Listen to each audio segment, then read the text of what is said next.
नमस्कार आप सभी को स्वागत है आपका हमारे इस प्लेटफॉर्म पर। हम लोग उत्तर प्रदेश राज्य व्यवस्था एवं प्रशासन का भाग 2 करेंगे और इससे पहले हम लोग भाग 1 कर चुके हैं। अगर आपने वो नहीं देखा है तो आप हमारी प्लेलिस्ट में जाके उसको देख सकते हैं। इसकी आपको अगर पीडीएफ चाहिए तो आप हमारे टेलीग्राम चैनल से जुड़ें, वहां से आप पीडीएफ को डाउनलोड कर सकते हैं। साथ ही साथ चैनल को सब्सक्राइब करिएगा, शेयर करिए। क्वेश्चन नंबर हम लोग कर चुके थे 25 उत्तर प्रदेश में राज्य व्यवस्था और प्रशासन के, और उसी के आगे शुरू करते हैं। क्वेश्चन नंबर 26 पे कह रहा है कि जो राज्यपाल होता है, राज्यपाल की नियुक्ति कौन करता है? तो आपने एक अनुच्छेद पढ़ा होगा, आर्टिकल नंबर 155। ठीक है। आर्टिकल 155 में क्या कहा गया है? आर्टिकल 155 में कहा यह गया है कि जो राज्यपाल होता है, राज्यपाल की नियुक्ति कौन करता है? ये करता है राष्ट्रपति, यानी कि प्रेसिडेंट। ठीक है। राष्ट्रपति राज्यपाल की नियुक्ति करता है। तो आंसर हमारा हो जाएगा भारत का राष्ट्रपति। क्लियर बात? अच्छा, राज्यपाल जो होता है वो होता क्या है? वो होता है राज्य की कार्यपालिका का प्रधान, राज्य की कार्यपालिका का प्रमुख होता है। ठीक है। और राज्यपाल साथ ही साथ केंद्र का प्रतिनिधि भी होता है। अब जाहिर सी बात है, राष्ट्रपति अगर राज्यपाल की नियुक्ति करेगा तो राष्ट्रपति भी किसी की सलाह से करेगा। राष्ट्रपति भी काम करता है मंत्रिपरिषद की सलाह से। तो ये जो भी काम करेगा वो मंत्रिपरिषद की सलाह से ही करेगा। ठीक है। तो राज्यपाल की नियुक्ति भी किसके द्वारा की जाएगी? राष्ट्रपति के द्वारा की जाएगी, लेकिन सलाह किसकी होगी? केंद्र की। तो ये केंद्र का एक तरह से प्रतिनिधि होता है। ठीक है। आप दो आर्टिकल्स और याद रखो, आर्टिकल नंबर है 156 और आर्टिकल नंबर है 157। यहां से हमारे परीक्षाओं में प्रश्न पूछे जाते हैं। 156 में क्या कहा गया है? 156 में कहा गया है राज्यपाल की पदावधि। ठीक है। कितने समय तक पद धारण कर सकता है, पदावधि। और साथ ही साथ 157 में कहा गया है राज्यपाल नियुक्त अगर किसी व्यक्ति को किया जाता है तो राज्यपाल नियुक्त होने की अर्हताएं, यानी कि वो क्या क्या योग्यता धारण करे जिससे उसकी नियुक्ति की जा सके। तो क्वेश्चन नंबर 26 का जो सही उत्तर होगा वो हो जाएगा पहला। राज्यपाल की नियुक्ति कौन करता है? राष्ट्रपति। और बाकी चीजें आप एक्स्ट्रा चीजें याद रखिए। नेक्स्ट देखो, उत्तर प्रदेश की 18वीं विधानसभा के अध्यक्ष कौन है? उत्तर प्रदेश में आपको पता होगा वर्तमान में 18वीं विधानसभा चल रही है। ठीक है। और इसके अध्यक्ष कौन है? इसके अध्यक्ष हैं सतीश चंद्र महाना। क्लियर बात? अच्छा, क्या बता सकते हो आप पहले विधानसभा के अध्यक्ष कौन थे? पहले विधानसभा के अध्यक्ष कौन थे? इनका नाम है, याद रखिए, पुरुषोत्तम दास टंडन। ठीक है। ये भी आप बात ध्यान रखिए। अच्छा, ये जो विधानसभा के कुछ कार्यकारी अध्यक्ष भी हैं जो हमारी परीक्षाओं में पूछे जाते हैं, केवल उत्तर प्रदेश से संबंधित। तो आप हेडिंग डाल लो और इसको एक जगह लिख लीजिए। उत्तर प्रदेश विधानसभा के, ऐसे लिखो ज्यादा बेहतर रहेगा। उत्तर प्रदेश विधानसभा के कार्यकारी अध्यक्ष। ठीक है। कौन कौन रहे हैं आओ देख लेते हैं इनको। जगन्नाथ प्रसाद। ठीक है। दूसरे हैं यादवेंद्र सिंह। यादवेंद्र सिंह। और कौन है? और हैं बरखू राम वर्मा। बरखू राम वर्मा। और चौथे हैं वकार अहमद शाह। ये हैं उत्तर प्रदेश के विधानसभा के कार्यकारी अध्यक्ष। आप इनके नाम भी याद रखिएगा। ठीक है। हमारी परीक्षाओं में पूछे जा सकते हैं। इसका सही उत्तर क्या हो जाएगा? उत्तर प्रदेश की 18वीं विधानसभा के अध्यक्ष कौन है? आंसर होगा सतीश चंद्र महाना। ठीक है। सतीश चंद्र महाना। क्वेश्चन नंबर 28 में देखो, अध्यादेश बनाने की राज्यपाल की शक्ति के बारे में निम्नलिखित कथनों में कौन से कथन सही हैं? ये आपसे पूछा है। यह एक वैवेकिक शक्ति है, बिल्कुल गलत है। किसी भी समय अध्यादेश को वापस लेने के लिए स्वयं राज्यपाल सक्षम है, वो बिल्कुल गलत है। ठीक है। अच्छा, ये जो राज्यपाल का अध्यादेश होता है, ये आपने देखा होगा आर्टिकल 213, इसमें राज्यपाल का अध्यादेश है। इसमें क्या कहा गया है? इस आर्टिकल में कहा गया है कि जब विधानमंडल का विश्रांति काल चल रहा हो, विधानमंडल के विश्रांति काल में अध्यादेश अध्यादेश अ, प्रख्यापित करने की राज्यपाल की शक्ति है। ठीक है। तो ये बात आपसे बोली गई है आर्टिकल नंबर 213 में। तो आप याद रखिएगा, राज्यपाल का अध्यादेश किस आर्टिकल में है? Article number 213। तो यहां से हो जाएगा ना तो एक ना ही दो। ठीक है, याद रखिएगा इसको। क्वेश्चन नंबर नेक्स्ट देखो 29, राज्य के विधान सभा सत्र के संदर्भ में राज्यपाल के क्षेत्राधिकार से संबंधित निम्नलिखित पर विचार कीजिए। राज्य के विधान सभा सत्र के संदर्भ में राज्यपाल के कौन कौन से क्षेत्राधिकार होते हैं, आपसे वो पूछा गया है। तो राज्यपाल करता क्या है? आहूत करता है। आहूत मतलब होता है बुलाना। ठीक है, सत्रावसान भी करता है, आहूत भी करता है, स्थगन विघटन भी करता है, लेकिन स्थगन करने का अधिकार राज्यपाल के पास नहीं है। ये कौन करता है? ये करता है विधानसभा का अध्यक्ष। ठीक है, क्लियर है बात? तो अब यहां से कौन सही हो जाएगा? एक, तीन और चार। एक, तीन और चार ये सही हो जाएगा। ठीक है, अब आप एक बात हमेशा ध्यान रखो, जो राज्यपाल है वो क्या क्या कर सकता है? वो कर सकता है आहूत सत्र का, बुला सकता है, सत्र का सत्रावसान कर सकता है, सत्र की एंडिंग कर सकता है, अवसान खत्म हो गया सत्र, और पूरी की पूरी विधानसभा का विघटन कर सकता है।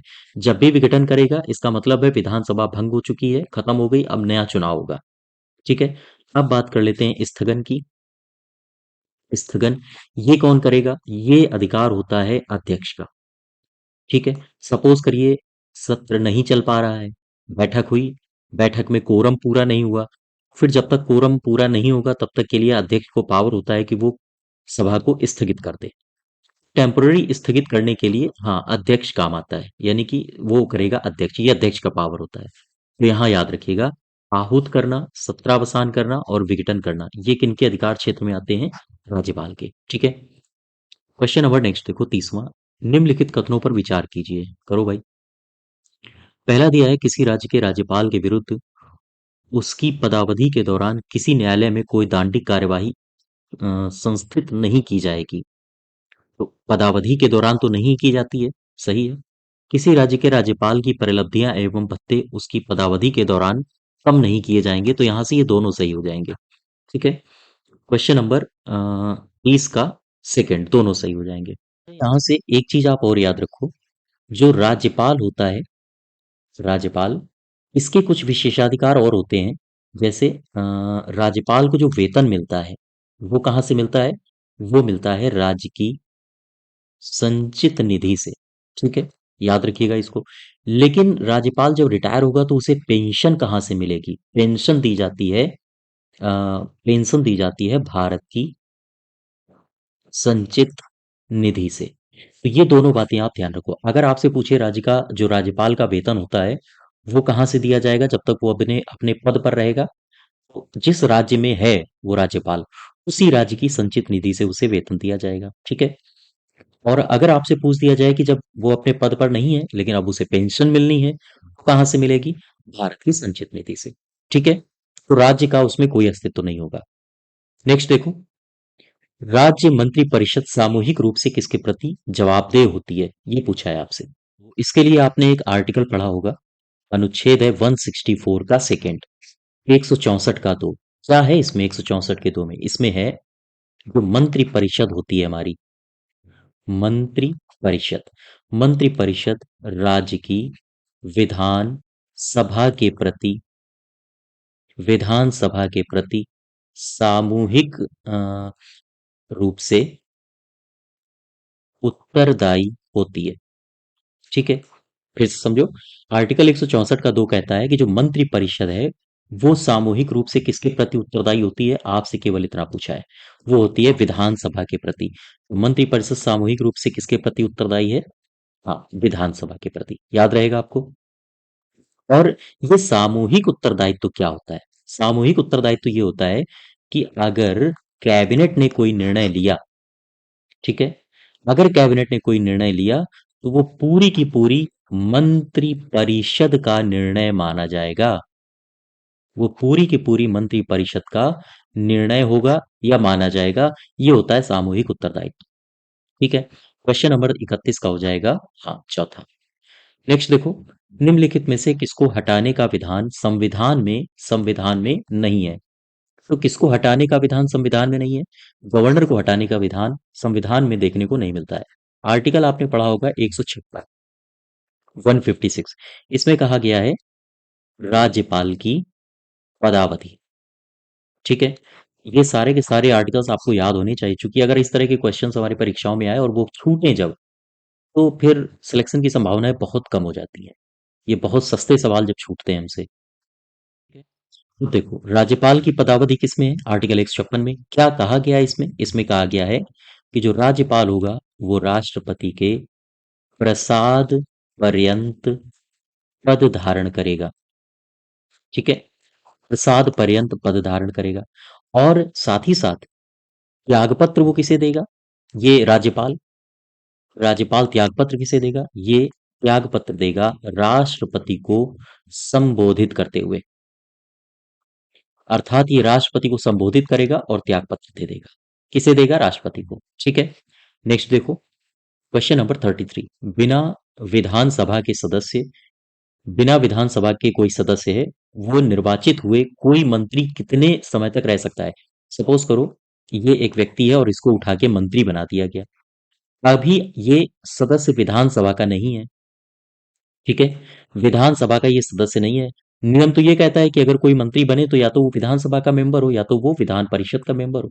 लेकिन अगर सपोज करो ये किसी का मेंबर नहीं है, तो फिर इसे 6 महीने दिए जाते हैं और कहा जाता है कि आप 6 महीने के अंदर अंदर, हाँ, मंत्री बन जाइए। तो आंसर होगा 6 महीने। क्लियर बात? नेक्स्ट देखो, क्वेश्चन नंबर 34। भारतीय संविधान के किस अनुच्छेद में प्रावधान है कि राज्य के मुख्यमंत्री की नियुक्ति राज्यपाल करेगा? अब देखो, एक आर्टिकल आपने पढ़ा होगा 164 का फर्स्ट। ठीक है, 164 का पहला। इसमें क्या कहा गया है? इसमें कहा यह गया है कि मुख्यमंत्री की नियुक्ति मुख्यमंत्री की नियुक्ति कौन करेगा? राज्यपाल। राज्यपाल करेगा। ठीक है, और एक और बात कही गई है। क्या कही गई है? कि जब मुख्यमंत्री की नियुक्ति राज्यपाल कर लेगा तो जो अन्य मंत्री होंगे, अन्य मंत्रियों की नियुक्ति भी कौन करेगा? ये भी करेगा राज्यपाल। तो राज्यपाल किसकी किसकी नियुक्ति करेगा? एक तो मुख्यमंत्री की, और मुख्यमंत्री का जो मंत्रिमंडल होगा उसमें सभी मंत्रियों की नियुक्ति राज्यपाल करेगा। लेकिन अब राज्यपाल को सलाह कौन देगा कि इसकी नियुक्ति करो उसकी ना करो? ये सलाह देगा मुख्यमंत्री। तो ध्यान रहे, राज्यपाल अन्य मंत्रियों की नियुक्ति करता है किसकी सलाह पर? मुख्यमंत्री की सलाह पर। ठीक है, तो आंसर हो जाएगा 164। इसी अनुच्छेद के अनुसार मुख्यमंत्री की नियुक्ति राज्यपाल करता है। ठीक है, क्वेश्चन नंबर नेक्स्ट देखो 35। विधानसभा अध्यक्ष अपना त्यागपत्र किसे देगा? ध्यान दो, विधानसभा की अगर हम बात करें, ठीक है, विधानसभा की अगर हम बात करें, तो जो अध्यक्ष होगा वो त्यागपत्र देगा उपाध्यक्ष को, और जो उपाध्यक्ष होगा वो त्यागपत्र देगा अध्यक्ष को। ये हो गई विधानसभा की बात। अब आ जाओ विधान परिषद। विधान परिषद में ये क्या कर रहे हैं? ये दे रहे हैं त्याग पत्र, एक दूसरे को देंगे। ठीक है, अब आ जाओ विधान परिषद में। विधान परिषद में होता है सभापति, और इससे जो जूनियर होता है वो होता है उपसभापति। ठीक, बात समझ पाए?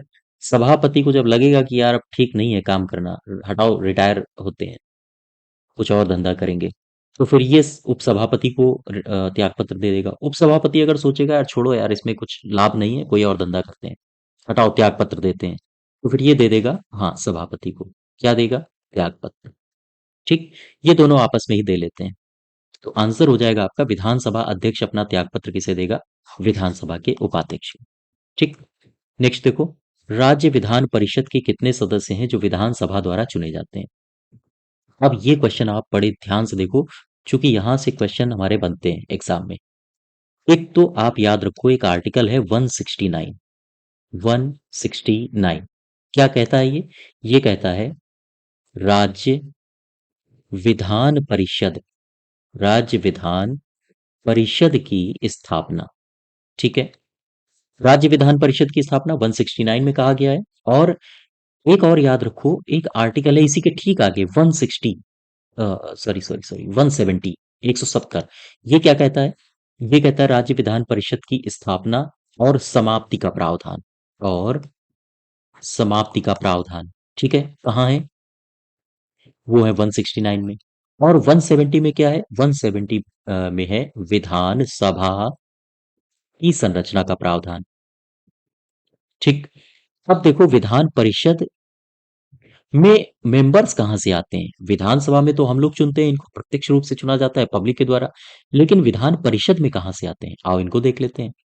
विधान परिषद में आप ध्यान रखो, 1/3 जो सदस्य होते हैं वो विधानसभा के सदस्यों द्वारा चुने जाते हैं, चुने जाते हैं।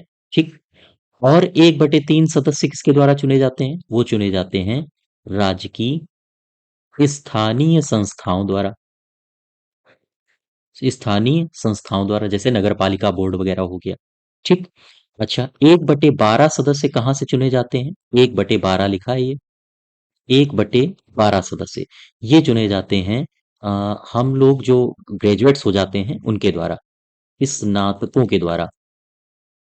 ठीक, स्नातकों के द्वारा। लेकिन स्नातक उसने कम से कम 3 साल पहले कर लिया हो, ये कंडीशन होती है। 1/12 और सदस्य ये कहाँ से चुने जाते हैं? ये उनसे चुने जाते हैं जो हमारे आपके जैसे लोगों को पढ़ाते हैं, अर्थात शिक्षकों के द्वारा। ठीक है। लेकिन ध्यान रहे, उनका जो टाइम पीरियड है वो 3 साल का हो चुका हो, इनके द्वारा चुने जाते हैं। और अब बचे 1/6। ये 1/6 क्यों बचे? अब आप देख लो, आपने अगर रेशियो प्रोपोर्शन पढ़ा होगा तो फिर 1/3, 1/3, 1/12, 1/12 और 1/6 इनको जोड़ो, अगर एक आ रहा है तो सही है। 1/3, 1/3 मतलब हो गया 2/3। ठीक। ये 1/12, ये हो गया 2/12 यानी कि 1/6, और ये हो गया 1/6। 1/6 का मतलब 2/6 यानी ये हो गया 2/6 पूरा पूरा। ठीक। 1/3, 1/3 का मतलब हो गया ये 3/3, 3/3 का मतलब हो गया पूरा का पूरा एक भाग। ठीक है। तो हमारे बचे 1/6 मेंबर्स। अब ये 1/6 कहाँ से चुने जाते हैं? ये 1/6 चुने जाते हैं राज्यपाल द्वारा। दरअसल चुने नहीं, राज्यपाल इनको मनोनीत करता है। ठीक है।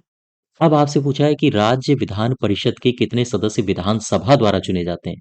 तो विधानसभा के सदस्यों द्वारा चुने जाते हैं 1/3। तो ये बिल्कुल चीजें आपको रटी होनी चाहिए, क्योंकि इस तरह के क्वेश्चंस आते हैं हमारी परीक्षाओं में। ठीक है। चलिए नेक्स्ट देखिए, क्वेश्चन नंबर 37। इसको समाप्त किया जा सकता है पर भंग नहीं। विधान परिषद ही है जिसे हम समाप्त तो कर सकते हैं लेकिन भंग नहीं कर सकते। क्यों? क्योंकि यह है एक स्थायी सदन। ठीक है। तो आंसर हो जाएगा हमारा विधान परिषद। क्लियर है बात? अच्छा, ये क्या बता सकते हो आप विधान परिषद के जो मेंबर्स हैं, अगर आपको विधान परिषद में जाना है तो कम से कम आपकी उम्र कितनी होनी चाहिए? 30 साल। और विधान परिषद में सपोज करिए आप चले गए, आपका वहां कार्यकाल कितना होगा? मेंबर्स का कार्यकाल, देखो विधान परिषद का कार्यकाल कुछ नहीं होता है, ध्यान रखिएगा, क्योंकि यह स्थायी सदन है। ठीक है। लेकिन आपका कार्यकाल होता है, आप जब विधानसभा जाओगे, सॉरी विधान परिषद जाओगे, तो फिर आपको 6 वर्ष के लिए चुना जाएगा। ठीक। कार्यकाल आपका समाप्त होगा, विधान परिषद का नहीं। जैसे विधानसभा होती है 5 साल के लिए, ठीक वैसे ही विधान परिषद नहीं होती है, इतना ध्यान रखो। नेक्स्ट देखो, क्वेश्चन नंबर 38। निम्नलिखित कथनों पर विचार कीजिए। विधानसभा का अध्यक्ष यदि विधानसभा का नहीं रहता है, रहती है तो अपना पद रिक्त कर देगा या देगी? हाँ, यदि वो विधानसभा का अध्यक्ष नहीं रहता है तो अपना पद रिक्त कर देगा, इसमें कोई दो राय नहीं है। दूसरा देखो, जब कभी विधानसभा का विघटन किया जाता है तो अध्यक्ष अपने पद को तुरंत रिक्त कर देगा, नहीं, ये नहीं करता है। तो यहां से केवल एक सही हो जाएगा, ये अगली लोकसभा अगली विधानसभा तक रहता है। ठीक है। केवल एक यहां तक, यहां सही होगा। और ऐसे ही प्रावधान है लोकसभा के अध्यक्ष के। ठीक है। क्वेश्चन नंबर नेक्स्ट देखो, 39। राज्यों में सदस्य संख्या के अनुसार सबसे बड़ी विधानसभा किस राज्य की है? सबसे बड़ी विधानसभा किस राज्य की है? आपसे इतना पूछा है केवल। यूपी की है सबसे बड़ी विधानसभा, पता होना चाहिए आपको। विधानसभा में कितने मेंबर्स हैं? 403। पहले 404 थे, एंग्लो इंडियन हटा दिया गया है अभी 2019 के अधिनियम के द्वारा। विधान परिषद में टोटल कितने मेंबर्स हैं? 100। यहाँ राज्यसभा में कितने मेंबर्स हैं? 31। यहाँ लोकसभा में कितने मेंबर्स हैं? 80। ये सारे डेटा आप याद रखो। ठीक है। क्वेश्चन नंबर, इसका सही उत्तर क्या हो जाएगा 39 का? उत्तर प्रदेश। ठीक है। क्वेश्चन नंबर 40 देखो, निम्नलिखित में से कौन सा कथन सही है? विधानसभा का जो अध्यक्ष होता है, अध्यक्ष को लोकसभा अध्यक्ष की भांति निर्णायक मत देने का अधिकार नहीं है। बिल्कुल गलत है। ये भी कास्टिंग वोट दे सकता है, वो भी कास्टिंग वोट दे सकता है। ठीक है। निर्णायक मत देने का अधिकार होता है। आप मुझे कमेंट बॉक्स में बताइए, लोकसभा का जो कास्टिंग वोट होता है और विधानसभा के अध्यक्ष का जो निर्णायक मत होता है, इन दोनों के आर्टिकल्स क्या क्या हैं? मुझे कमेंट बॉक्स में बताइए।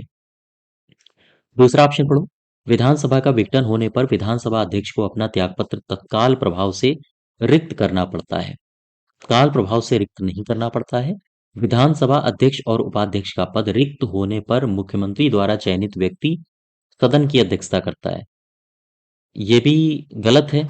और चौथा है, मुख्यमंत्री के द्वारा कैसे अध्यक्षता करेगा? ये तो गलत हो गया। विधान परिषद का सभापति विधान परिषद का ही सदस्य होता है। हाँ, ये सही है। ये सही है, क्योंकि अ, एक आर्टिकल आपने पढ़ा होगा, आर्टिकल है 182। ठीक है। इसमें कहा गया है कि जो विधान परिषद है, विधान परिषद के सदस्य अपने में से ही अपने में से ही अ, सभापति का चयन करेंगे। सभापति का चयन करते हैं। याद रखिएगा इसको। ठीक है। और इनका वेतन कहाँ से दिया जाता है? वेतन दिया जाता है राज्य की संचित निधि से। ठीक है। तो ये सारे की सारी बातें आप याद रखो। क्वेश्चन नंबर नेक्स्ट देखो, 41। कह रहा है कि राज्यपाल संविधान के अंतर्गत किसके प्रति अपने आचरण के लिए उत्तरदायी होता है? तो राज्यपाल किसके प्रति उत्तरदायी होता है? इसकी नियुक्ति करता है प्रेसिडेंट, और ये किसके प्रसाद पर्यंत पद धारण करता है? राष्ट्रपति के ही। तो आंसर हो जाएगा राष्ट्रपति के। ठीक है। क्लियर है बात? अच्छा, ये एक बात समझो, ये तो उत्तरदायी है। राष्ट्रपति के लिए राज्यपाल उत्तरदायी है। अगर हम बात करें मंत्रि परिषद की, तो मंत्रि परिषद उत्तरदायी उत्तरदायी सामूहिक रूप से किसके प्रति होता है? बताओ। मंत्रिपरिषद सामूहिक रूप से उत्तरदायी होता है विधान सभा के प्रति। ये सारे क्वेश्चंस पूछे जाते हैं, मैं इसलिए बार बार रिपीट कर रहा हूँ। हाँ, याद रखिए इनको, एक जगह नोट्स भी बना सकते हो आप। क्वेश्चन नंबर 42 देखो, किसी राज्य के विधान परिषद के सृजन या उत्साधन की प्रक्रिया में निम्नलिखित में से किसकी प्राथमिक भूमिका होती है? तो विधान परिषद का सृजन हो या उत्साधन हो, समाप्ति हो, तो सबसे पहली जो प्राथमिक भूमिका होगी वो होती है विधानसभा की। विधानसभा के द्वारा एक विधानसभा के द्वारा अ, एक प्रस्ताव पारित होता है। प्रस्ताव कैसे पारित होता है? प्रस्ताव पारित होता है, इनका एक प्रस्ताव पारित होता है, वो होता है उपस्थित और वोट दे सकने वाले सदस्यों का 2/3 बहुमत से। ठीक है। फिर से समझो, विधानसभा सबसे पहले इस तरह के प्रस्ताव पारित करती है कि हमारे यहाँ की विधान परिषद को समाप्त किया जाए या सृजित किया जाए। तो कैसे प्रस्ताव पारित करती है? उपस्थित और वोट दे सकने वाले सदस्यों के 2/3 बहुमत से।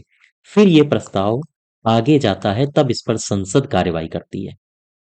तो आपसे केवल इतना पूछा है, प्राथमिक भूमिका किसकी होती है? तो प्राथमिक भूमिका होती है विधानसभा की। ठीक है। आंसर हो जाएगा हाँ, दूसरा। नेक्स्ट देखो, निम्नलिखित में से किसे राज्यों में विधानमंडल का भाग नहीं माना जाता है? देखो, एक तरफ है संसद, एक तरफ है विधान मंडल। ठीक है। संसद किससे किससे मिलकर बनी होती है? संसद बनी होती है अ, लोकसभा प्लस राज्यसभा प्लस राष्ट्रपति। ठीक है। से मिलकर संसद बनती है। अब आ जाओ विधानमंडल में। विधानमंडल किससे मिलकर बनता है? विधानसभा plus Vidhan Parishad plus governor, राज्यपाल। अब अगर जहां विधान परिषद नहीं है, वहां विधानमंडल बनेगा विधानसभा और गवर्नर से केवल, चूंकि विधान परिषद तो है नहीं।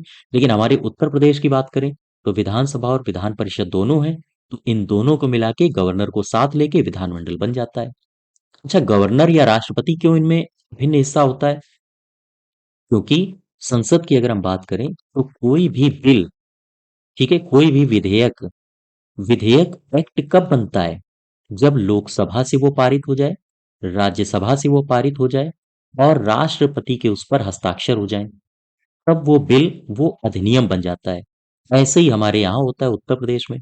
कोई भी विधानमंडल में विधेयक आया, उस विधेयक को विधानसभा से भी पास करना होता है, विधान परिषद से भी पास करना होता है, साथ ही साथ गवर्नर के हस्ताक्षर भी चाहिए। तो वो क्या बन जाएगा? एक्ट। इसीलिए विधानमंडल और संसद के अभिन्न अंग क्रमशः गवर्नर और राष्ट्रपति होते हैं। बात समझ पा रहे हो आप हमारी? तो विधानमंडल का भाग नहीं है, कौन नहीं है? मुख्यमंत्री भाग नहीं है। ठीक है, नेक्स्ट देखो। भारतीय संविधान के किस अनुच्छेद के तहत राज्यपाल को विधानमंडल के विश्रांति काल में अध्यादेश जारी करने की शक्ति है? मैंने अभी आपको बताया था। ठीक है, ये क्वेश्चंस मैंने अभी अभी आपको बताया था। कौन सा आर्टिकल है? आर्टिकल है 213। क्लियर है बात? अच्छा, ये 212 लिखा है, इसमें क्या है? क्या बता सकते हो आप? इसमें है न्यायालयों द्वारा न्यायालयों द्वारा अ, विधानमंडल की कार्यवाही की जांच न किया जाना। यानी कि न्यायपालिका को रोक लगाई गई है कि आप विधानमंडल की कार्यवाही में दखलंदाजी नहीं करोगे। किस आर्टिकल में रोक लगाई गई है? याद रखिएगा इसको, आर्टिकल 212। अब आर्टिकल 156 में देख लो क्या है। इसमें है, मैंने अभी पीछे आपको बताया था, राज्यपाल की पदावधि। ठीक है, कितनी अवधि तक वो पद पर रहेगा। आर्टिकल 155 में क्या है? 155 में है राज्यपाल की नियुक्ति। ये सारी बातें आप एक जगह लिखो और याद करो। नेक्स्ट देखो, क्वेश्चन नंबर 45। भारत के एक राज्य में विधान परिषद के गठन के संदर्भ में कौन से कथन सही है? एक विधान परिषद में उस राज्य की विधानसभा की कुल सदस्य संख्या के 1/3 से अधिक सदस्य नहीं रह सकते हैं। बिल्कुल सही है। राज्य की विधान परिषद में कम से कम 40 सदस्य अवश्य होने चाहिए। ये भी सही है। तो यहां से दोनों हमारे सही हो जाएंगे। ठीक है, सीधी सीधी आप बात समझो। जो विधान परिषद होती है, उसमें जो मैक्सिमम सदस्य हो सकते हैं, वो विधानसभा की कुल संख्या का 1/3 भाग हो सकते हैं। और जो मिनिमम विधान परिषद में सदस्य हो सकते हैं, वो हो सकते हैं 40। ये आप फॉर्मूला बिल्कुल याद कर लो।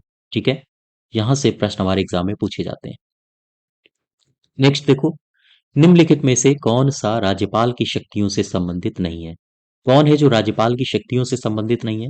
राज्यपाल को क्षमा देने का अधिकार है, अविलंबन का अधिकार है, विराम का अधिकार है, परिहार्य का अधिकार है। ये सही है। राज्य विधानसभा को आहूत करने का, स्थगित करने का, भंग करने का अधिकार है। बिल्कुल सही है।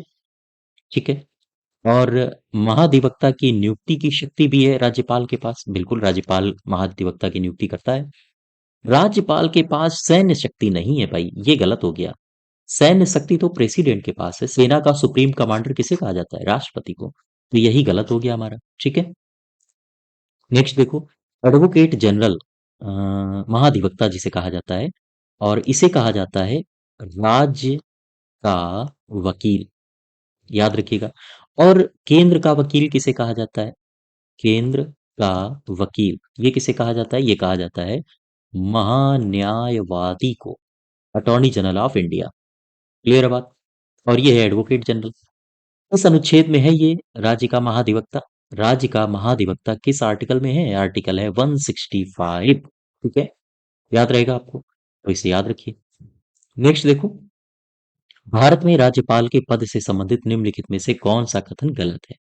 भारत में राज्यपाल के पद से संबंधित कौन सा कथन गलत है? आपसे ये पूछा है, पढ़ लो जरा। राज्यपाल अपना पद ग्रहण करने से पहले उच्च न्यायालय के मुख्य न्यायमूर्ति के समक्ष शपथ लेता है। याद रखिएगा, शपथ गलत लिखा है, ऐसे शपथ लेता है। तो राज्यपाल को शपथ कौन दिलवाता है? हाँ, हाई कोर्ट का चीफ जज। तो ये सही है। राज्यपाल की नियुक्ति के लिए कम से कम उम्र 35 होनी चाहिए। केवल राज्यपाल ही नहीं, अगर आपको राष्ट्रपति बनना है 35 साल, गवर्नर बनना है 35 साल, राज्यसभा का मेंबर बनना है 30 साल, विधान परिषद का मेंबर बनना है 30 साल, विधानसभा का सदस्य बनना है तो कितना कितना साल? 25 साल। लोकसभा का सदस्य बनना है 25 साल। अगर आपको प्रधानमंत्री बनना है तो 25 साल। अगर आपको सीएम बनना है तो 25 साल। अगर आपको उपराष्ट्रपति बनना है तो फिर 35 साल। तो ये सारी बातें आप ध्यान रखो। यह विधानसभा अध्यक्ष को संबोधित करके त्याग पत्र इसे कहाँ देगा भाई? राज्यपाल विधानसभा अध्यक्ष को थोड़ी देता है, राज्यपाल देता है राष्ट्रपति को, तो यही गलत हो जाएगा। एक व्यक्ति दो या अधिक राज्यों का राज्यपाल नियुक्त किया जा सकता है, बिल्कुल 1956 से ये प्रावधान हाँ अस्तित्व में आ गया था जब 7वां संविधान संशोधन किया गया था। ये मैं बता चुका हूं आपके पिछले लेक्चर में। ठीक है, नेक्स्ट देखो क्वेश्चन नंबर 49। राज्य के संदर्भ में निम्नलिखित में से कौन सा कथन सत्य नहीं है? कौन सा नहीं है? उसके पास आपातकालीन शक्तियां नहीं है। तो हाँ, ये तो सही है, राज्यपाल के पास आपातकालीन शक्तियां कहाँ है? अध्यादेश जारी करने की शक्ति है। वह राज्य के न्यायालय के न्यायाधीशों की नियुक्ति नहीं करता है। नियुक्ति करता है, ये भी गलत है। नियुक्ति करता है वही शपथ दिलवाता है। वह मृत्युदंड को क्षमा कर सकता है, ये गलत हो गया। मृत्युदंड को क्षमा नहीं कर सकता है, वह राज्य की विधायिका का अंग होगा, यह भी सही है। ठीक है, तो अ, ये इसका जो तीसरा पार्ट है, वह मृत्युदंड को क्षमा कर सकता है, ये अधिकार केवल राष्ट्रपति के पास है, ये गलत हो गया। क्वेश्चन नंबर 50 देखो। संविधान के किस अनुच्छेद में राज्यपाल की पदावधि संबंधी प्रावधान है? राज्यपाल की पदावधि संबंधी प्रावधान कहाँ है? तो अब आप ये जो आर्टिकल्स हैं एक एक करके देख लो। ये आर्टिकल्स आपको एज इट इज रटने पड़ेंगे। ठीक है, 154 में क्या कहा गया है? राज्यपाल की कार्यपालिका शक्ति, इसके बारे में प्रावधान कहाँ है? 154 में। 155 में क्या है? राज्यपाल की, ये यहां से मैं उठाए ले रहा हूं, राज्यपाल की, यहां रख लेना, और हम लिखे दे रहे हैं नियुक्ति। ठीक है, 156 में क्या है? 156, 156 में है राज्यपाल की पदावधि। ठीक है, और आर्टिकल 157 राज्यपाल की योग्यता। ये सारे के सारे प्रावधान है। 157 में राज्यपाल की योग्यता है, 156 में पदावधि है। आपसे पदावधि पूछा गया है तो आपका सही उत्तर हो जाएगा 156। ठीक है, और 155 में क्या है? 155 में है नियुक्ति, और 154 में है राज्यपाल की कार्यपालिका की शक्ति। ठीक है, तो ये हमारा भाग 2 है, उत्तर प्रदेश की राज्य व्यवस्था और प्रशासन से संबंधित। और इसकी अगर आपको पीडीएफ चाहिए तो आप हमारे टेलीग्राम चैनल को ज्वाइन कर सकते हैं। साथ ही साथ चैनल को सब्सक्राइब करिएगा, शेयर करिए। धन्यवाद।